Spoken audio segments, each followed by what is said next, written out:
"My wife's family will live here now," my son said. Then his wife looked at me and whispered, "Get out, old woman." Have you ever felt like a stranger in the very place you built with your own hands?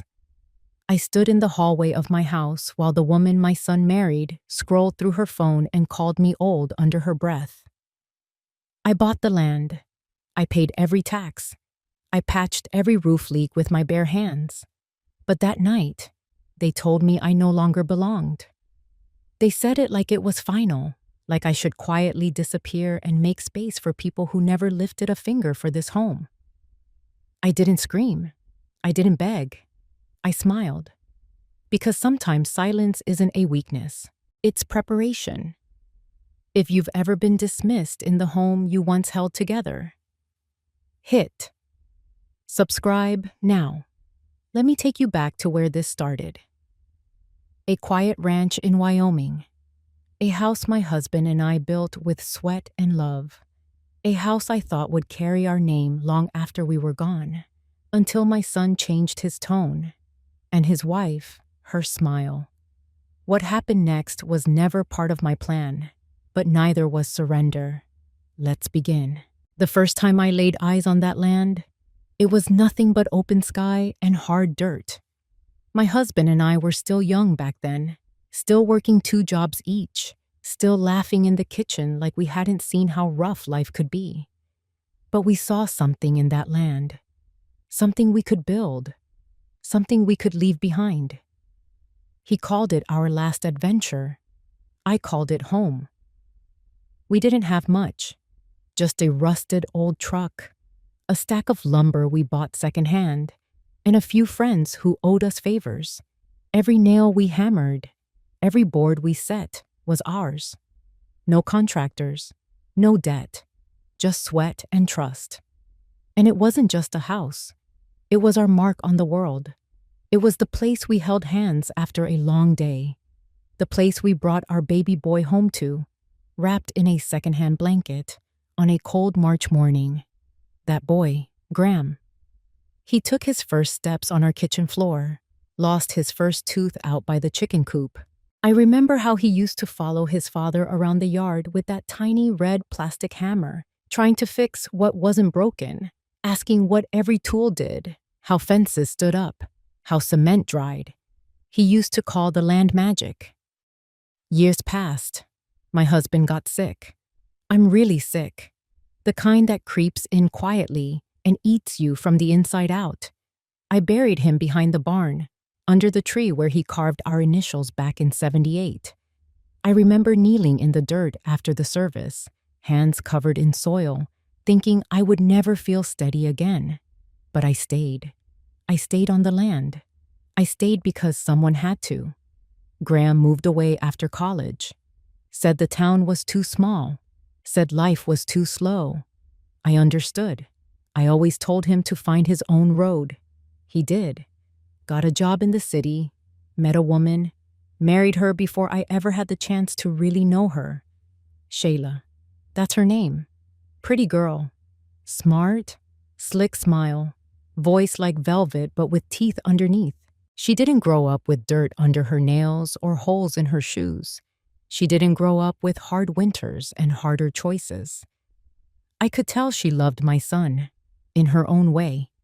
But I could also tell she didn't love what made him. He stopped visiting much after the wedding. A phone call here and there. Sometimes weeks of silence. But I didn't push. I figured life pulls people in different ways. I kept the porch light on. That's what mothers do. When he finally called and said they were moving back to town, I felt something I hadn't let myself feel in years. Hope.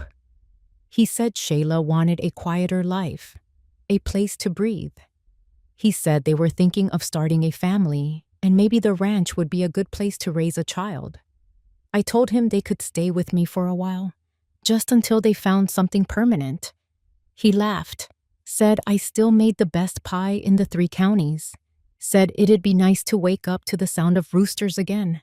I spent the week before they arrived scrubbing every corner. I opened every window, washed every sheet, cooked all his favorites. I even replaced the front screen door that always creaked when you opened it too fast. I was ready, or so I thought.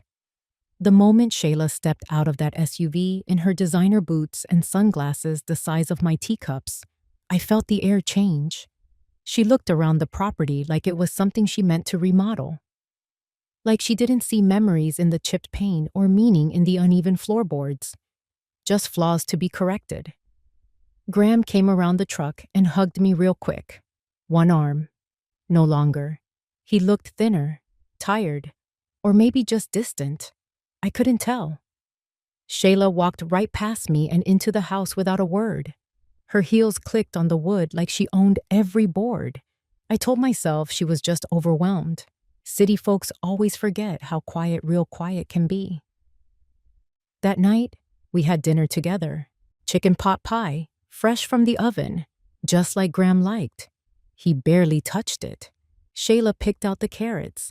She asked if I had Wi-Fi. I told her no. She blinked like I'd just confessed to murder. The days that followed were polite. On the surface, Shayla stayed on her phone. Graham spent hours outside, mostly walking, sometimes talking low into the wind. They didn't unpack much. They didn't ask me anything. But I cooked. I cleaned. I gave them space. Because that's what you do when you want something to work. You try. Then came the morning I found the dining table cleared off.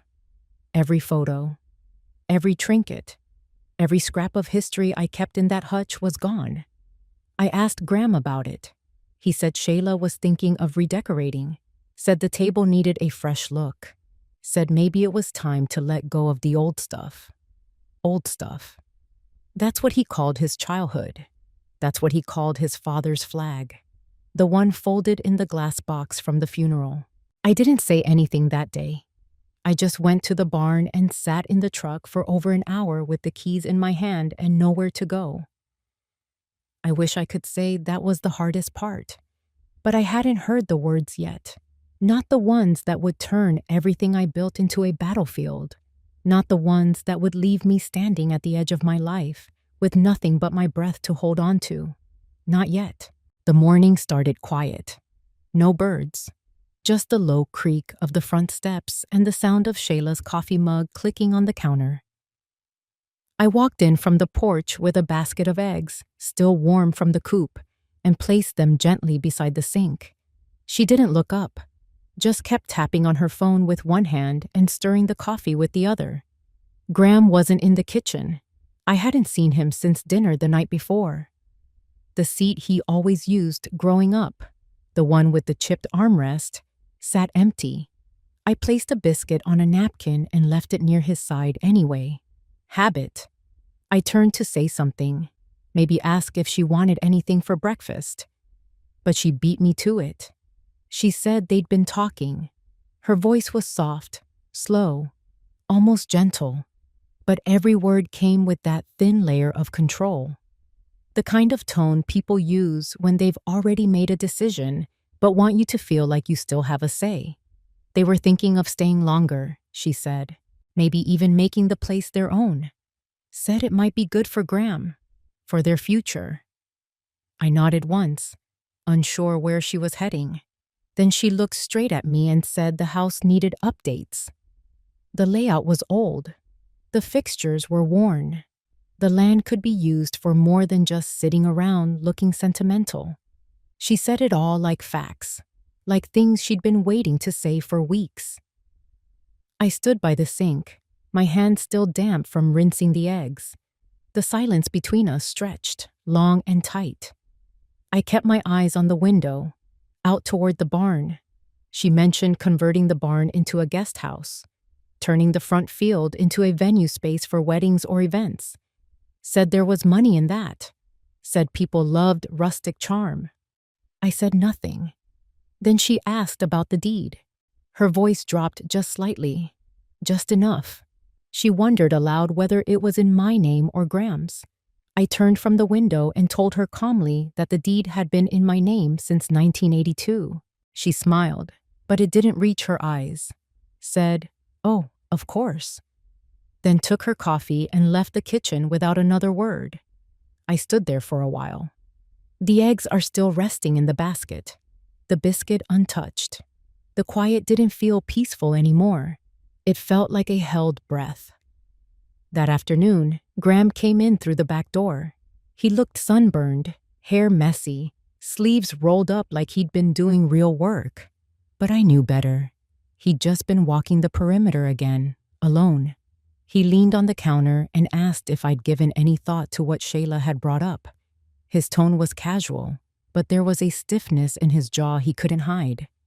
I told him the house was fine the way it was, that it worked for his father and me for over 4 decades, that it had raised a child, weathered storms, buried a man, and still stood.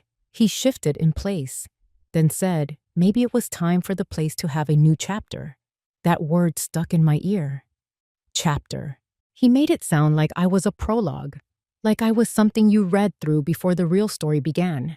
He walked out before I could answer. The next day, I woke up to find 2 men in polo shirts measuring the porch. Shayla was directing them with a tablet in her hand, pointing at the beams and making notes. She didn't introduce them, just said they were giving estimates. I asked what. She said patio upgrades. Graham wasn't there. Later, I opened the drawer in the hallway where I kept important papers. The folder with the land documents was untouched, but I noticed one of the envelopes had been moved, just slightly, like someone had pulled it out, then placed it back in a hurry. That evening, I made dinner. No one came to the table. Plates stayed warm in the oven for hours before I wrapped them in foil and left them in the fridge. I heard laughter upstairs. Shayla's voice, bright and sharp, echoing down the staircase. Graham's voice followed, lower, but not tired anymore. He sounded relaxed. I sat on the couch in the dark, the only light coming from the kitchen where the fridge motor hummed steady. I looked at the pictures still left on the shelf, the ones she hadn't cleared yet. Me and my husband on our 10th anniversary, standing in front of the barn with matching sunburns and iced tea in hand. Graham, age 6, holding a chicken like it was gold. I listened to the sound of my house being lived in by people who spoke to me less each day, people who looked right past me like I was a fixture that came with the property. The next morning, I found Shayla in the pantry, sorting through jars. She asked if I'd ever considered moving into town, said it might be easier on me, less to clean, closer to doctors. She said it with concern in her voice, but her eyes gave her away. I asked if she meant easier for me or easier for them. She didn't answer. Instead, she told me her parents were thinking of visiting, then added that they might stay a while, then added that her brother had always wanted to live in the country. I stood still. She placed a hand gently on my arm, and with the same voice one might use to tell a child it was bedtime, she said it might be best if I started thinking about next steps. My chest felt tight. Not angry, not sad, just tight. That evening, I walked out to the tree behind the barn, the one where my husband's name was carved. I ran my fingers over the bark, rough and familiar. I thought of how hard we'd worked to keep the land debt-free, how we paid off every lien, every bill, every tax on time. I thought of every winter we cut our own firewood, every summer we fixed the fence ourselves. I thought of Graham's little red hammer. Then I turned and walked back toward the house. I didn't say anything that night, not when they laughed, not when they passed me in the hallway, not when the lights flicked off and the house settled into sleep. But inside me, something moved. Not rage, not grief, just something quiet and firm, like a root setting deeper into the earth. I was folding towels in the laundry room when I heard Shayla's voice drift through the open hallway. She was on the phone, walking slowly through the living room, her tone light and breezy. She said something about the house being a blank canvas, about potential, about upgrades, about hosting something in the fall. A soft laugh followed. the kind people use when they think no one's listening. Then she said it. She called me the old woman, not my mother-in-law, not Eleanor, just the old woman. She said it like I wasn't a person, just some faded thing that came with the furniture. Then she laughed again and said I probably wouldn't be around much longer anyway. I stood still, my hands resting on warm cotton. My breath is quiet, my eyes focused on nothing. Something cold moved in my chest. Not anger, not a shock, just cold. Later that afternoon, Graham found me out by the woodpile, splitting kindling like I'd done for years. He didn't ask if I needed help. He just stood there, rocking on his heels, eyes not quite meeting mine. He said they'd been thinking again. Said Shayla's parents were looking for a change of pace. Said the city was wearing them down. Said the house had more than enough room if I was willing to be flexible. He didn't look at me when he said it. He asked if I could take the small bedroom near the back, the one that used to be the pantry before we turned it into a guest room. Said it would be quieter there. Said it made sense. I laid the axe down and wiped my hands on my jeans. I asked where they expected to put Shayla's family. He said to the master, the room I'd shared with my husband for 41 years. He said it like it was nothing. No pause, no softening, just a statement. I didn't speak, not right away. I walked back toward the porch, the boards creaking beneath my boots, the sun dipping low behind the barn. I went inside, washed my hands, dried them with the towel I had folded just that morning. In the kitchen, I opened the fridge, took out a pitcher of water, and poured myself a glass. My hands were steady. My voice, when it came, surprised even me. I told him I would think about it. That was all I said. He nodded, relieved, like it had gone well. The next day, I found the closet in the master bedroom half emptied, my clothes shoved to one side, boxes lined up against the wall. Shayla's voice floated down the hall, cheerful and busy, like a woman planning a vacation, not a takeover. She had already moved in. She just hadn't told me yet. That evening, Graham asked if I wanted to go into town. Said they were meeting friends at the local steakhouse. Offered to drop me at the diner if I felt like getting out. I told him I was fine right where I was. He shrugged, grabbed his keys, and left. I sat on the porch, watching the dust trail behind their car as it rolled down the gravel road. The light from the kitchen window glowed behind me, soft and familiar. It was the only part of the house that still felt like mine. The silence settled heavily after they left. I stood up, walked to the barn, and opened the drawer of the old tool chest, pulled out a small recorder. Nothing fancy, just something I'd kept around since the days I ran meetings at the library and needed to take notes. I checked the battery. Still good. I placed it on the counter, pressed the button, and left it there. Not out of spite, not out of fear, just preparation. The next morning, the words came. Shayla stood in the hallway, her voice sharp but low, like she thought she was being kind by keeping it quiet. She said it was time, said I'd had a good run, said she admired my strength. Then she said it. Get out, old woman, like I was a stain on the wallpaper, a leftover dish that had been left too long in the sink. I didn't flinch. I didn't speak. I turned. I walked to my bedroom, picked up the photo of my husband from the nightstand, slipped it into my bag, pulled my coat from the hook. No one followed me. No one asked me to stay. I opened the front door, stepped into the cold air, and closed it behind me. The gravel crunched beneath my feet as I walked to the edge of the property. Not fast, not slow, just forward. At the gate, I paused. I looked back once, then kept walking. I didn't go far, just to a friend's house a few miles down the road. Mary Jenkins. We've been playing dominoes every Thursday since our husbands died. She didn't ask questions, just gave me tea and silence. I spent that night in her guest room, listening to the wind rattle her shutters. thinking of all the years I'd kept that house standing, thinking of the boy who once asked me how fences stay up, thinking of the woman who now wanted me gone. The next morning, I went back, not to stay, just to get what was mine. I walked in through the back door. Neither of them was home. The place was quiet, almost too quiet. The kind that doesn't feel empty, just wrong.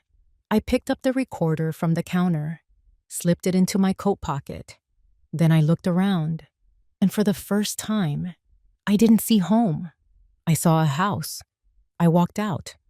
But this time, I didn't feel like I was leaving something behind. I felt like I was walking toward something. The sky was overcast the next morning, gray but not heavy, the kind of weather that makes everything feel paused. I stood at Mary's kitchen window, watching the wind stir the fields behind her house. Her dog barked at something invisible, then settled back down by the heater like nothing mattered. I hadn't turned my phone on since I left. It sat face down on the small dresser beside the bed she'd made for me, still plugged into the wall. I kept waiting for a knock, a message, a word, anything, but there was nothing. Mary never asked for details. I just made sure I ate something and didn't sleep through the day. She knew what silence meant. Her own son hadn't spoken to her since he left for Arizona 12 years ago. She said she stopped checking the mailbox for birthday cards 5 years in. Sometimes quiet is louder than shouting. That afternoon, I walked back toward town. The air was colder now, wind slicing through the sleeves of my coat.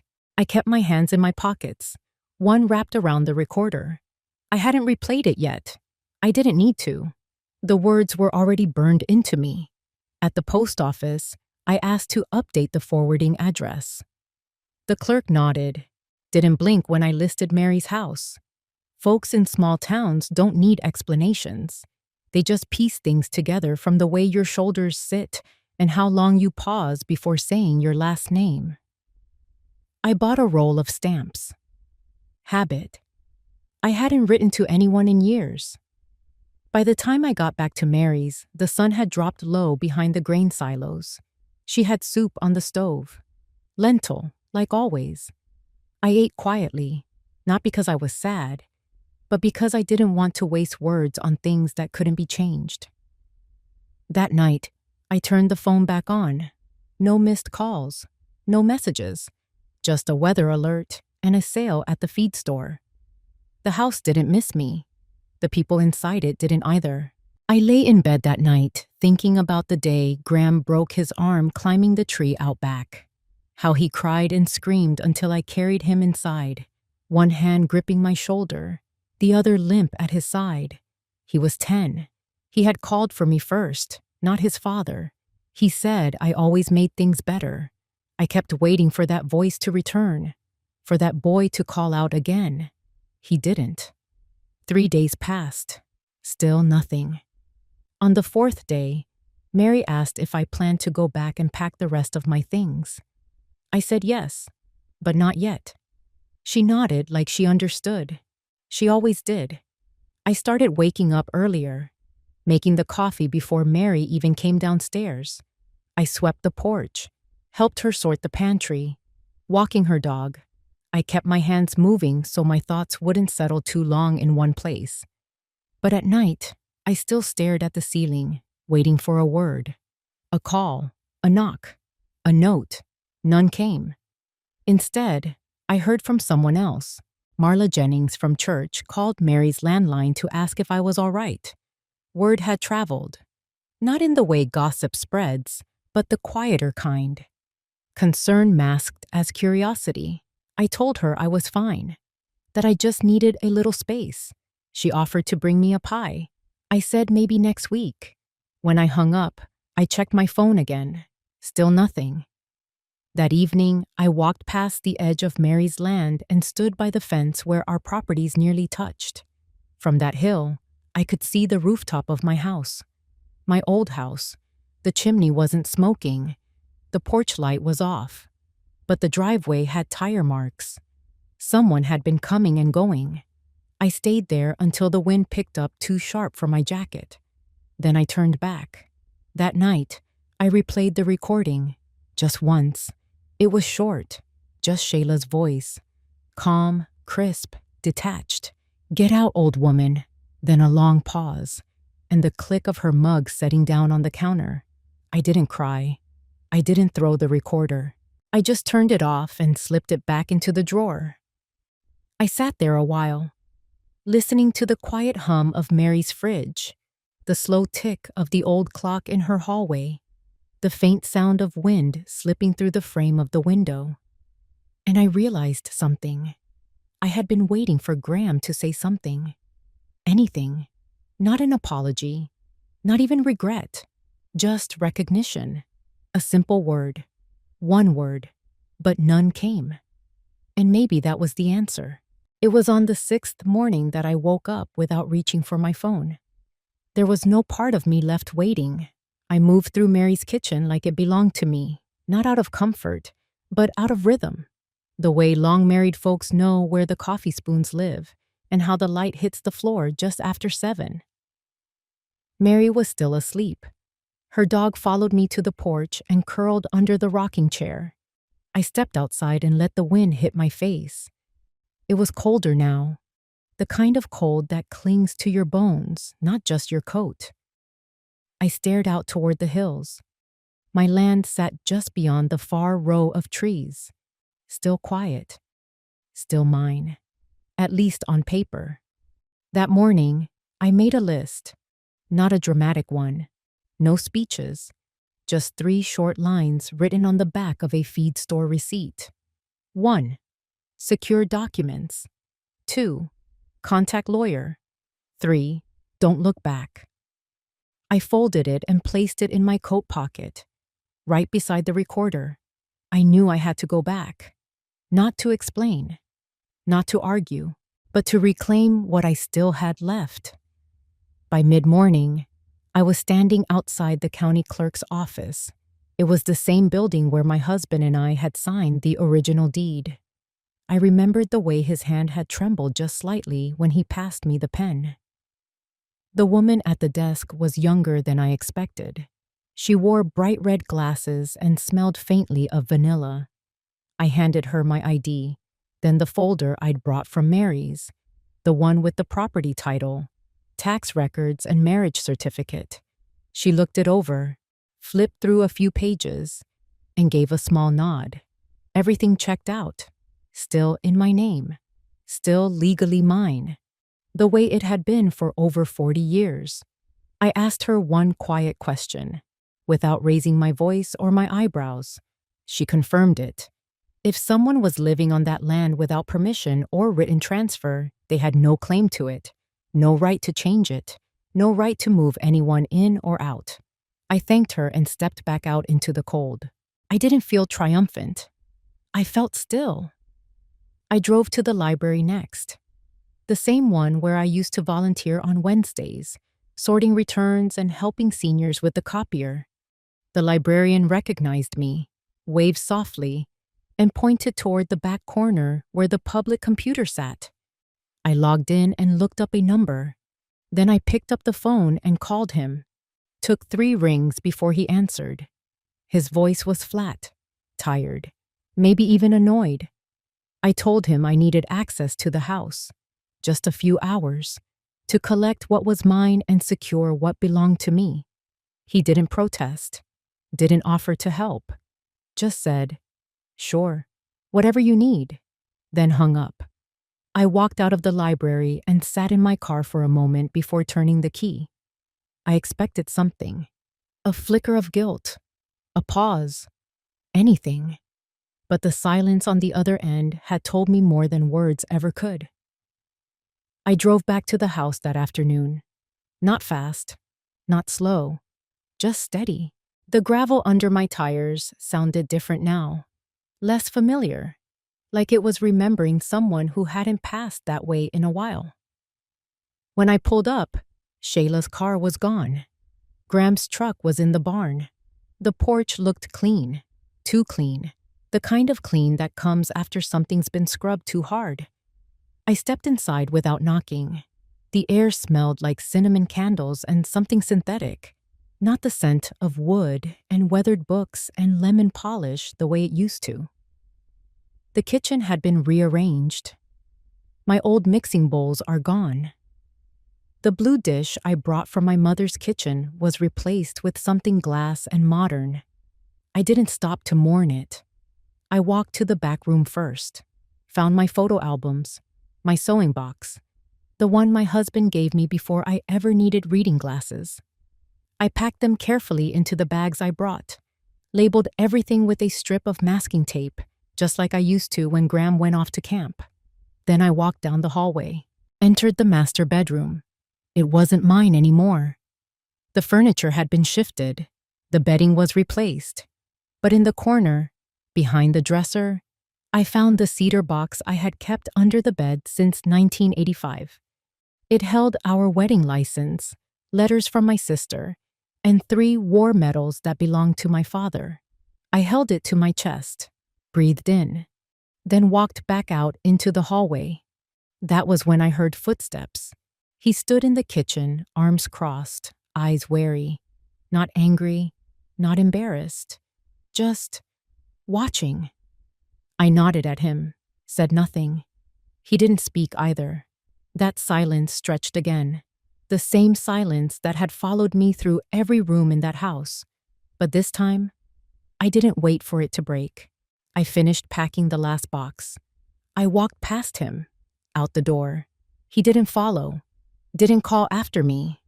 And still, I didn't feel small, because silence is not defeat. Sometimes it's the loudest thing in the room. The day after I left the house for the last time, I sat at Mary's kitchen table with a mug of black coffee and the recorder between my hands. It was small, fit right in my palm like a pebble smoothed by years of river water. I didn't need to play it again. The words were etched into the quiet spaces between my ribs. But it wasn't about memory. It was about evidence. I had kept quiet because I believed things could still soften, that maybe time would undo the damage. But now I know better. People don't change unless something forces them to. And silence, no matter how noble, didn't move stone. I called a woman named Nancy. She used to work with my husband when he was still alive. Paralegal, sharp, efficient, no nonsense. We'd crossed paths at enough local functions to know each other by name, but never deep. Still, I remembered she opened a small office on Main Street after her retirement. I told her I needed help. She said, "Come in at noon." I brought every document I had. Deeds, receipts, statements, property tax records going back to the early 80s. The print had faded on some, but the signatures were still legible. Nancy laid everything out on the desk in clean rows. Then I pulled the recorder from my coat. She asked if I had consent. I said it happened in my home, and no one had bothered to ask mine.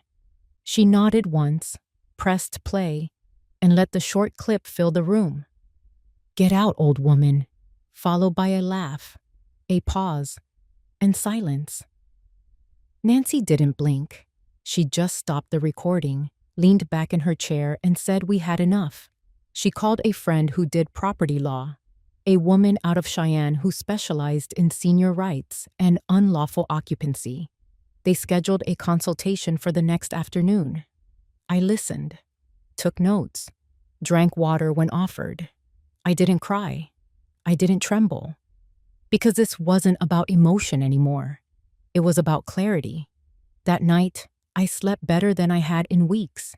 Not because I was hopeful, but because I finally had a path. I didn't need to win anything. I just needed to prove what was already true.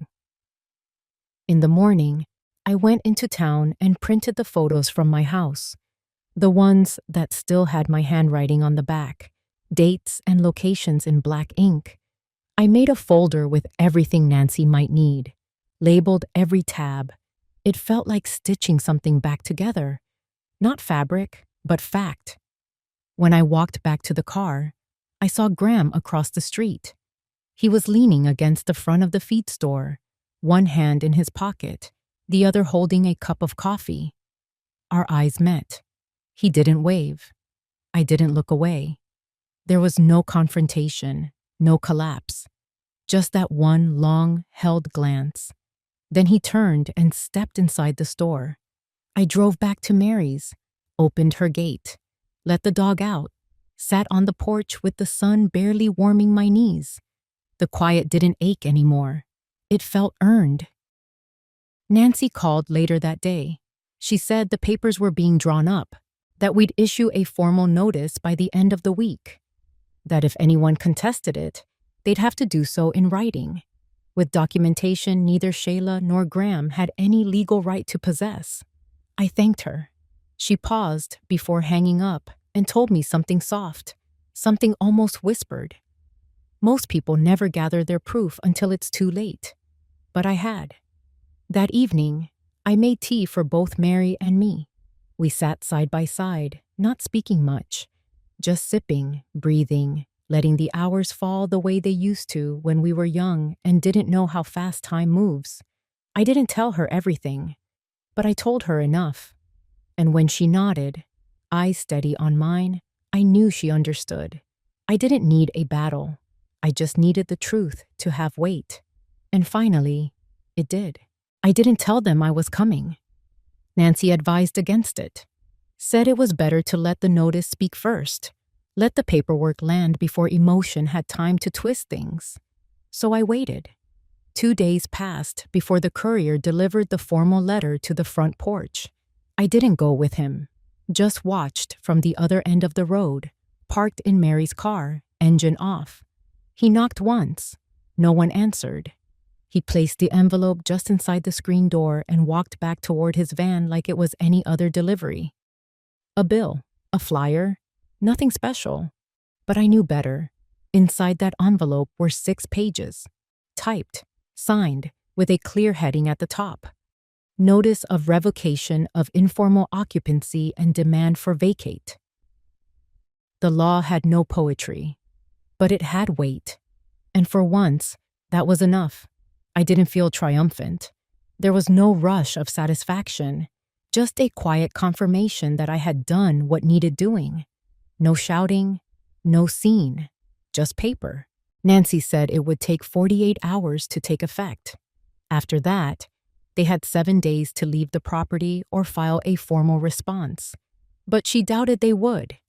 Shayla wasn't the kind to read legalese. Graham didn't know where to start, so I waited. And while I waited, I prepared. I spent the next few days at the small public records office downtown, requesting copies of every permit, every inspection, every modification we had ever filed on the house. I sat with a yellow pad and filled it with notes, floor plans, photos, dates. I wasn't just reclaiming a place. I was rebuilding a foundation. One morning, I passed the cafe near the old train depot. Through the window, I saw Shayla sitting with 3 women I recognized from town. They were laughing, loud, leaning in close. One of them placed her hand on Shayla's arm the way women do when they've chosen sides. Shayla wore a soft pink sweater, pearls, hair pulled back in a sleek knot. She looked settled, like someone who had taken root, like someone who believed the ground beneath her feet was hers by default. But roots don't hold when the soil is borrowed. That afternoon, I heard from a friend at the church committee. Said Shayla had volunteered to host this year's harvest luncheon at the house. Said she spoke about renovations, outdoor seating, fire pits and hay bales and music from her cousin's band. I listened. Then I thanked her and hung up. 2 days left. That evening, I sat with Mary on her porch. The wind carried the smell of dry corn and wood smoke. The sky glowed a soft orange before slipping into gray. She asked if I was nervous. I said no. I wasn't angry anymore either. Just focused. It wasn't about kicking them out. That would have been easy. It was about putting things back where they belonged. Not furniture or boxes or names on mailboxes, but dignity, respect.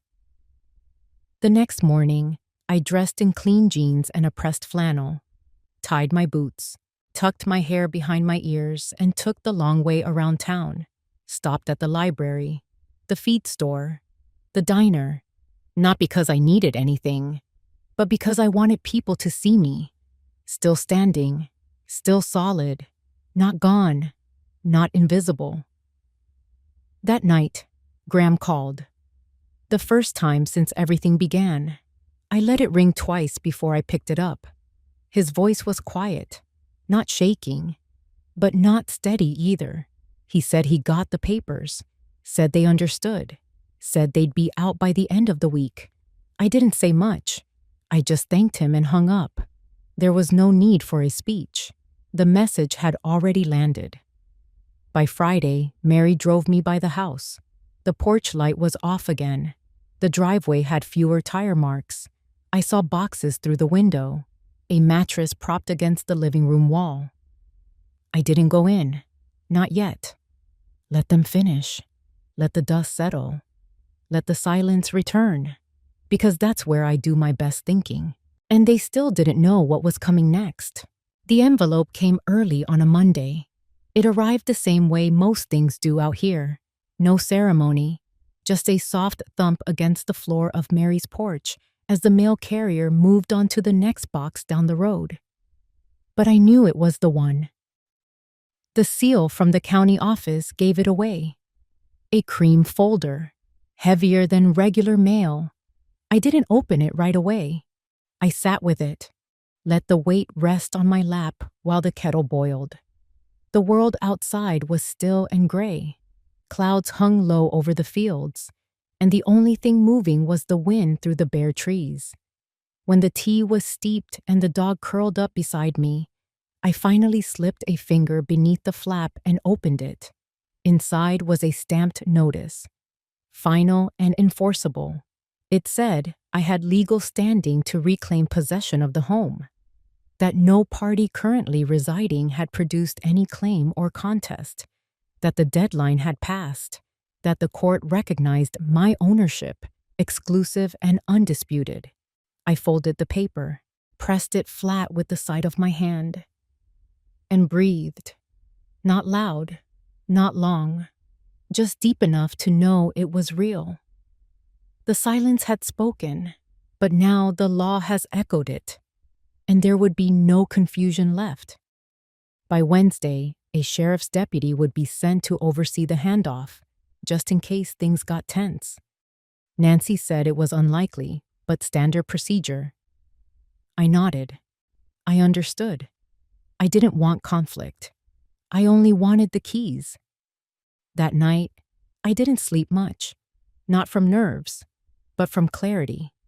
It's strange how calm can feel like adrenaline when you've lived too long inside the fog of being dismissed. The next morning, I gathered my things into the canvas bag I had used for years at the farmer's market. Inside it, I placed the court documents, a small notebook, a copy of the original deed, and a single key. The key to the side door, the one only I still had. Graham never used it. I wore my boots, not the new ones, but the ones that had weathered 30 winters, the ones that still had dirt from the backyard garden in their seams. Mary offered to come with me. I thanked her but said no. This was mine to walk. The deputy met me just before noon. He stood tall, polite, eyes neutral but alert. He asked if I was expecting resistance. I said I wasn't sure, but that silence had a way of disguising resentment. He followed me down the driveway. The tires of his cruiser crackled over the gravel. My heart didn't race, but my hands felt warm. My skin is alive. The porch looked different, cleaner, not in a good way, in a way that said it had been stripped of history. The front door opened before I reached it. Graham stood there, hair messy, shirt untucked, face unreadable. No Shayla, just him. The deputy stepped forward, handed him a copy of the court order, and said what needed to be said. Graham read it, slowly. No arguments, no questions. He nodded once, then stepped aside. I didn't look at him, not because I was angry, but because I didn't need anything from his face anymore. I walked inside. It felt cold, unlived in, despite the obvious signs of someone trying to belong. The furniture was new, decorations are unfamiliar, but under all of it, the house still remembered me. I could feel it in the creak of the floorboard near the stove, the faint scratch on the pantry door where I used to measure Graham's height each year. The deputy waited near the front. I moved through the rooms with quiet steps. Nothing said reclaim, like simply returning. In the bedroom, I opened the closet. Empty hangers, a forgotten scarf, the smell of something floral, fake and faint. I opened the bottom drawer of the dresser and found my old nightgown, wrinkled but still folded the way I always folded things. Soft edges, no creases. I sat down on the edge of the bed. Not long, just long enough to feel grounded. Then I stood. I thanked the deputy. He said he'd file the completion report that afternoon. I asked if he'd mind locking the gate on his way out. He tipped his hat and said he would. Graham was still standing outside when I stepped back onto the porch. His hands were in his pockets. He didn't speak. I didn't either.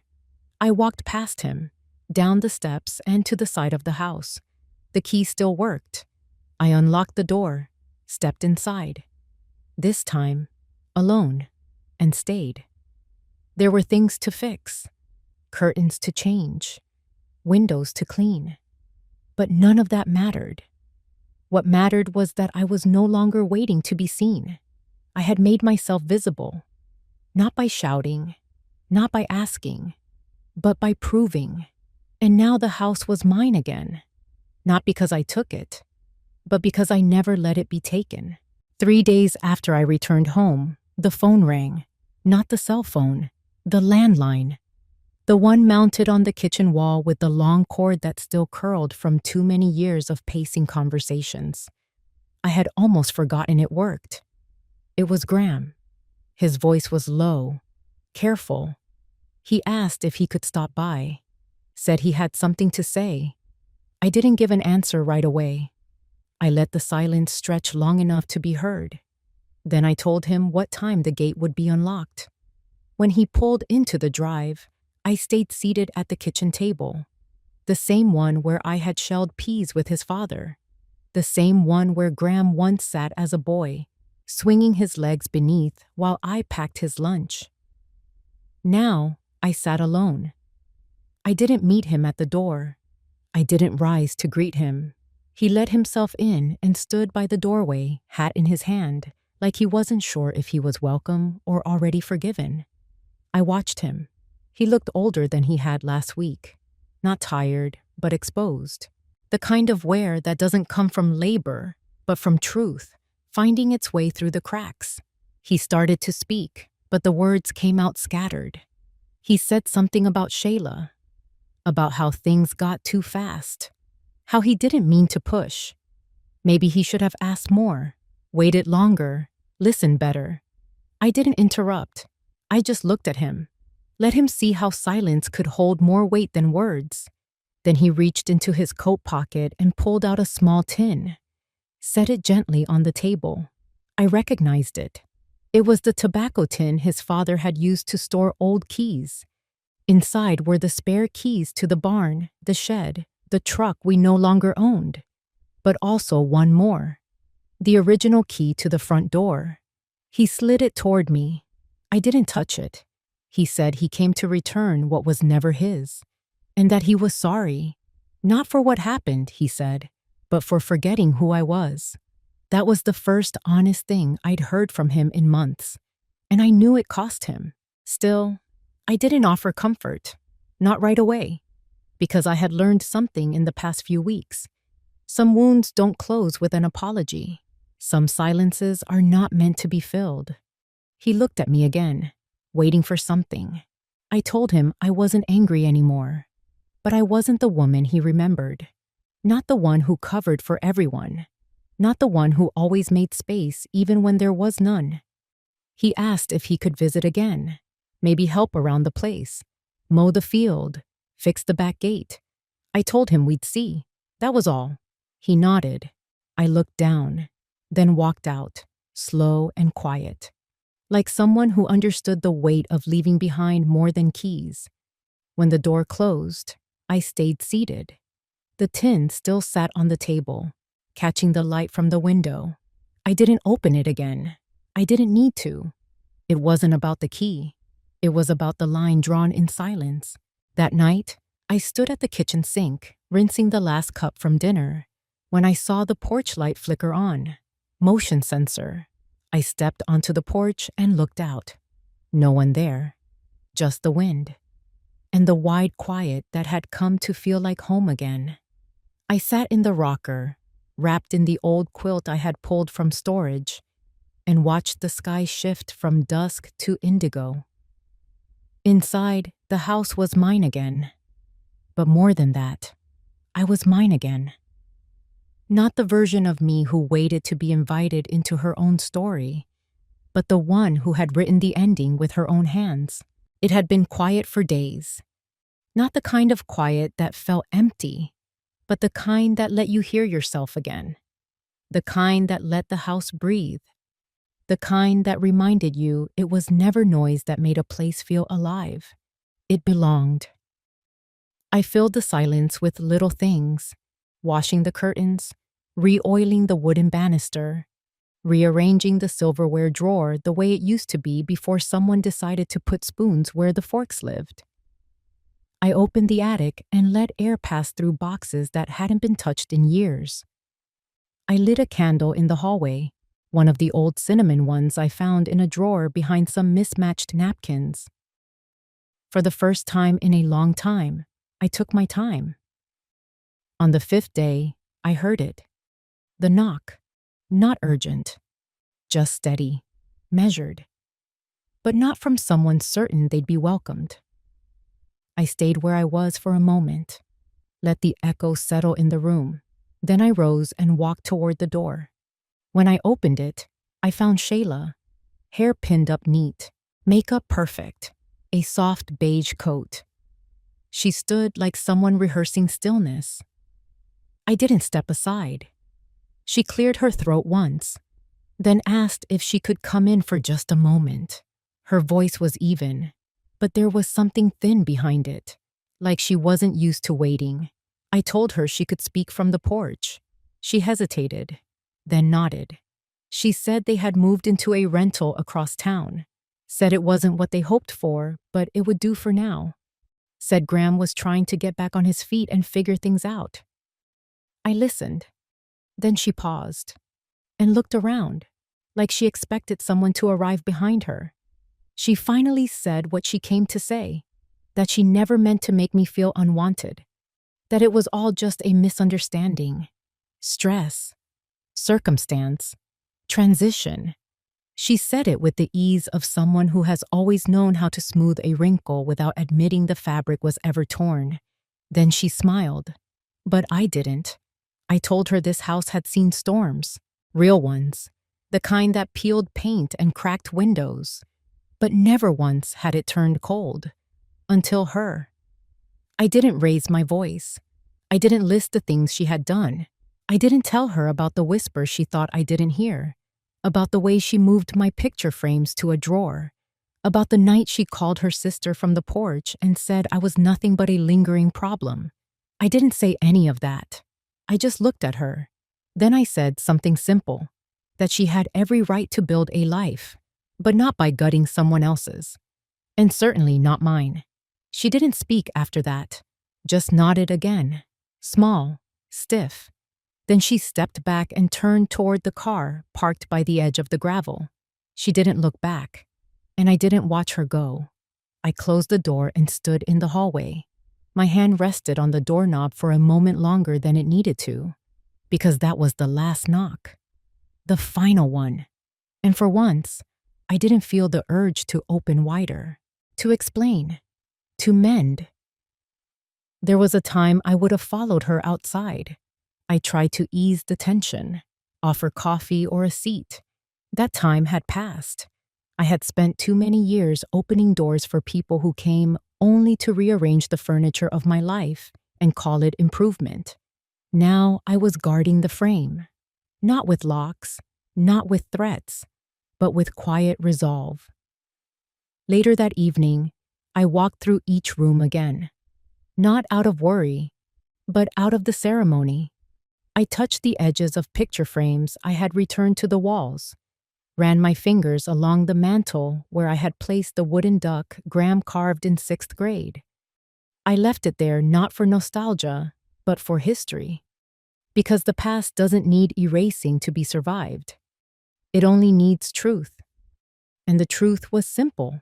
She came late, too late, and found the woman she thought would be waiting no longer there. Not physically, but in spirit. That woman, the one who begged for space, who folded herself smaller with every passing day, she didn't live here anymore. Only I did, and I fit just fine. It rained that morning, not a storm, but a soft, persistent drizzle that left the world smelling of damp earth and clean air. I stood by the kitchen window with a cup of black tea, its warmth a solid comfort in my hands against the quiet gray light. For the first time in what felt like a lifetime, I didn't expect anyone.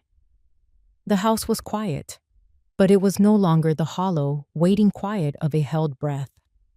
It was a silence that echoed back what mattered most, a silence that was wholly mine. The new peace was punctuated, not by knocks on the door, but by the soft, authoritative thump of certified mail on the porch. The bank statements arrived first.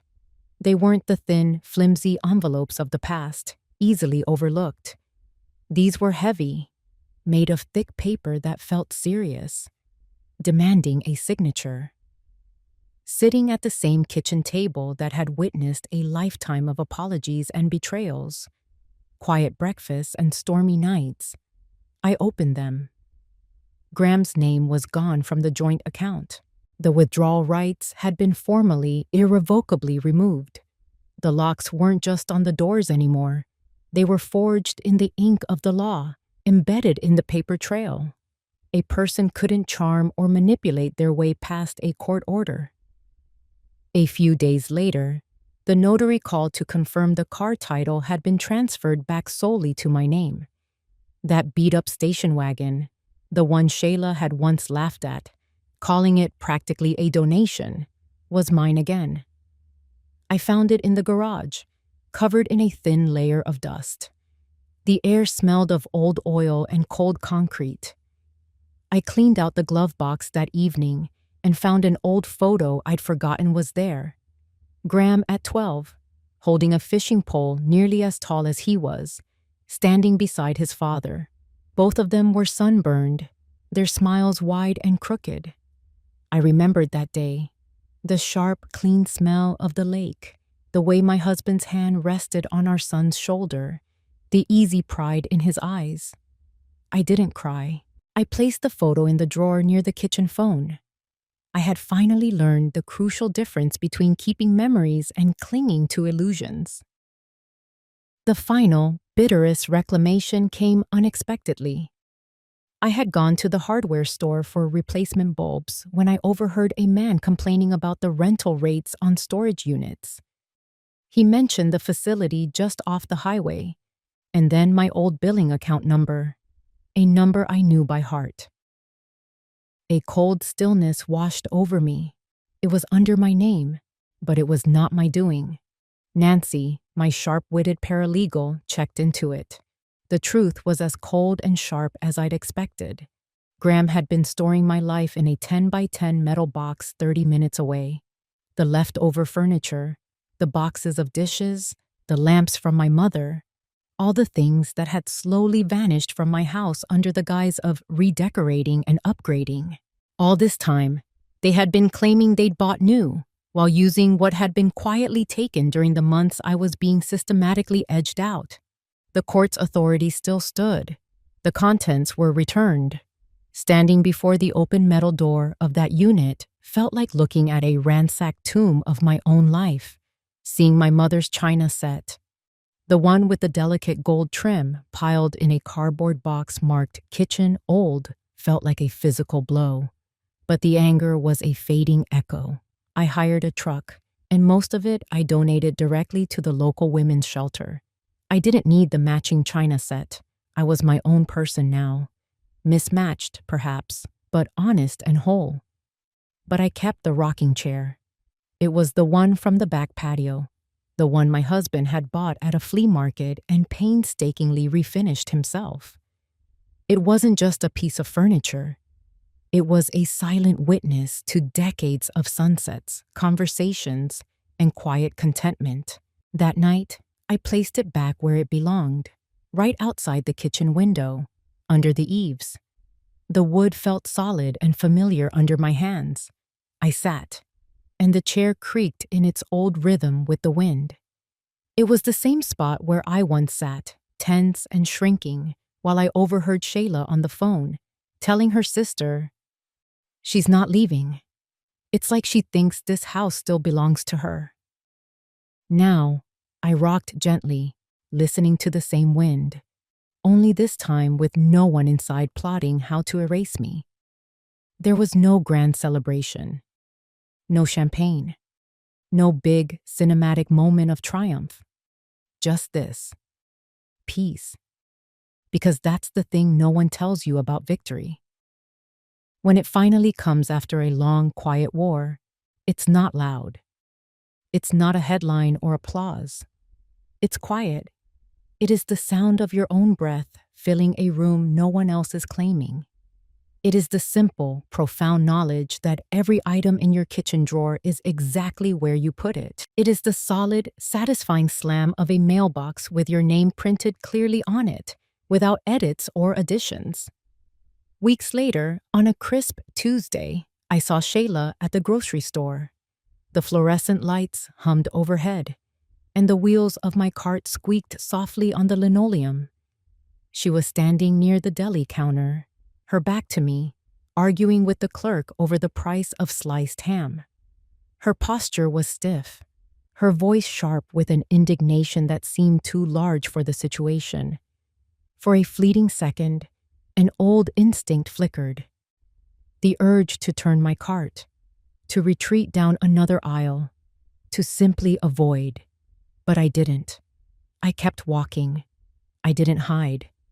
I walked right past her, my head held high, my basket half full with bread, milk, and a small pot of yellow chrysanthemums. Our eyes met for a fraction of a second. There was no flicker of malice in me, just a vast, calm emptiness. She was a stranger, a part of a landscape I had now moved beyond. I realized then, with a clarity that felt like sunshine breaking through clouds, that when you have been forced to fight for and take back your own history, your own home, your own dignity, you don't need to make a point. You become the point. I left the store with 2 paper bags and a carton of milk. Nothing heavy, except the astonishing weightlessness of being free. But the truest victory, the one that settled everything into its final place, came on a Thursday evening. Nancy visited, bringing a warm cherry pie that filled my kitchen with the scent of cinnamon and baked fruit. We sat and talked of small things, the weather, the goings-on in town. She didn't pry, but she saw everything. She saw the photos back on the walls where they belonged.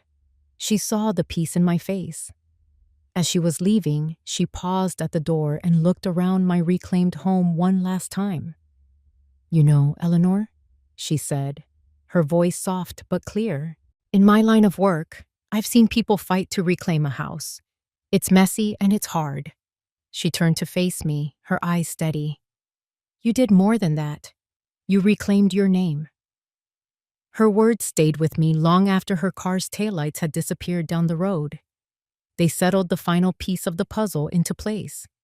I walked through the quiet rooms of my house, my home, and understood. This battle was never truly about winning a war of wills. It was about refusing to be erased. It was about not having my existence relegated to a footnote in someone else's story. In my bedroom, I thought of the letter from Graham that had arrived weeks ago, still sitting in a drawer.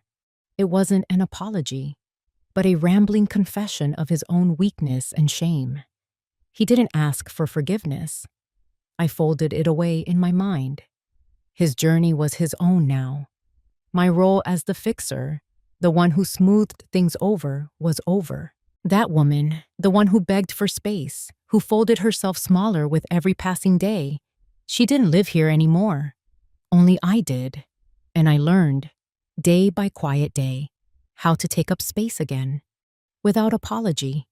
Subscribe if you believe that reclaiming your place doesn't make you selfish. It makes you whole.